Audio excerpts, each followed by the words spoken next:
കിടക്കുന്നത്, ഏത് റൂമിൽ ഞാൻ എങ്ങനെ കിടക്കുന്നു എന്ന് കണ്ടിട്ട് കാണിക്കാനാണ്. ഇത് തറ, ഇത് ഫാന്. ഇപ്പം ഇവിടുന്ന് ഒന്നാമത്തെ റൂം, ഇവിടെ രണ്ടാമത്തെ റൂം, ഇത് പിന്നെ മൂന്നാമത്തെ റൂം. അത് കഴിഞ്ഞിട്ട് ഇവിടെയുള്ള കുടിസെല്ലാം കൂടെ ഒരു ഇടനാഴി. പിന്നെ ഇവിടെ കിച്ചണിൻ്റെ ഒരു റൂം. പിന്നെ ഇവിടെ ഇച്ചിരി കുടിസ്. ഇതിനകത്ത് കക്കൂസ്. നോക്കിക്കുക, 2 ടോയ്ലറ്റും കൂടെ വെച്ചിരിക്കുന്നു. എന്നിട്ട് ഞാനിപ്പം ഹോണ്ട കക്കൂസ് ക്ലീൻ ചെയ്തെന്നൊക്കെ പറഞ്ഞ് ഞാൻ ക്ലീൻ ചെയ്യലെല്ലാം തുടങ്ങി. കക്കൂസിൻ്റെ സിറ്റുവേഷൻ നോക്കണം, എത്രത്തോളമാണ് ഡേഞ്ചറാണ്. എന്നിട്ട് ഞാൻ എന്നാലാകുന്ന വിധം മാക്സിമം 7 പേരിടും. 1 മിനിറ്റ് പോലും ഇരിക്കുന്നില്ല. ഇരിക്കാൻ വേണമല്ല, ഞാൻ ഇരിക്കുന്നില്ല. ഇന്ന് ചെയ്യുകയാണ് ഇംഗ്ലീഷിലും പറഞ്ഞെല്ലാം. എനിക്ക്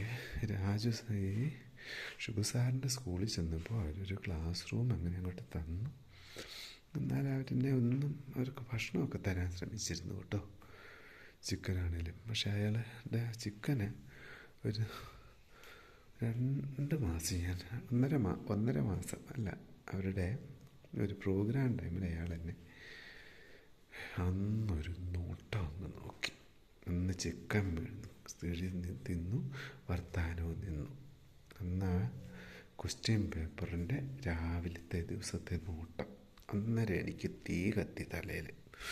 ഒറ്റ ഒരു നോട്ടം, കുടിവെള്ളം ചോദിച്ചപ്പോൾ ഒന്ന് ഞാൻ ചക്രശ്വാസം വിട്ട് ഞാൻ എഴുതി ക്വസ്റ്റ്യൻ. എന്നിട്ട് തോർന്നോടല്ലേ പറഞ്ഞു, രാജു സാർ അത് ചെയ്യില്ല, നമ്മളൊരു സാധുവാന്നും നമുക്ക് അത്ര എത്തുന്നില്ല എന്നും. ഇപ്പം നല്ല പേഴ്സണാലിറ്റി ഉള്ളവരും കാര്യങ്ങളുള്ളവരും ഒക്കെ ഇവരിപ്പം 365 ദിവസവും ചെയ്തവർ നല്ല ടോപ്പായിരിക്കുകയാണ്. എനിക്ക് നമ്മളോട് ആരും മിണ്ടാനും പറയാനും പോലും ഇല്ല, സഹോദരങ്ങളാരും ഇല്ല. ഒറ്റപ്പെട്ടവനും നിർഭാഗ്യവാനും എല്ലാമായിട്ടാണ് എൻ്റെ കാര്യം. അപ്പം എനിക്ക് അടുത്ത റൂം തരുന്നുണ്ട്. എനിക്കിത് വേദനാജനകം എന്നാന്ന് വെച്ച് കഴിഞ്ഞാൽ, ഞാൻ പണ്ട് താമസിച്ചതിനകത്ത് മൂർഖം പാമ്പ് വന്ന് തല പൊക്കിയതുകൊണ്ട്. പക്ഷേ ഇവർക്കിപ്പം വെറുതെ ഉപേക്ഷിക്കപ്പെട്ട ഒരു റൂം അവിടെ കിടപ്പുണ്ട്. ഞാൻ ഇത്രത്തോളം ആത്മാർത്ഥത കാണിക്കുന്നിടത്ത് ഇവർ എന്നോട് കാണിക്കില്ല ആത്മാർത്ഥത. പക്ഷേ എനിക്കിവിടെ വളർച്ചയ്ക്ക് ചാൻസ് ഉണ്ട്. 7-ലോ 8-ലോ ഒക്കെ പഠിക്കാൻ തരും. ഉത്തർപ്രദേശിലോട്ട് പോയി കഴിഞ്ഞാൽ നല്ല സ്കൂളിൽ ചെന്ന് 4-ലും 3-ലും ഒക്കെ എടുക്കേണ്ടി വരുള്ളൂ. വയസ്സുമായി വരുമല്ലേ.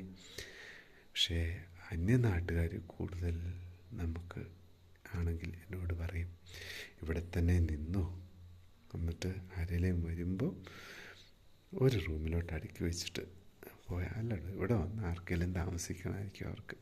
ആരെങ്കിലും അവരുടെ ബന്ധുക്കളൊക്കെ വന്ന് ഒരാഴ്ചക്ക് ജീവിക്കണം. അത് കണ്ടുകൊണ്ട് അവരുണ്ടാക്കിയതല്ലേടോ. അങ്ങനെ ചിന്തിക്കണ്ടോ. നീ ഒതുങ്ങി നിൽക്കുക, ദൈവം നിനക്ക് തരും. ഇന്നല്ല നാളെ തരും.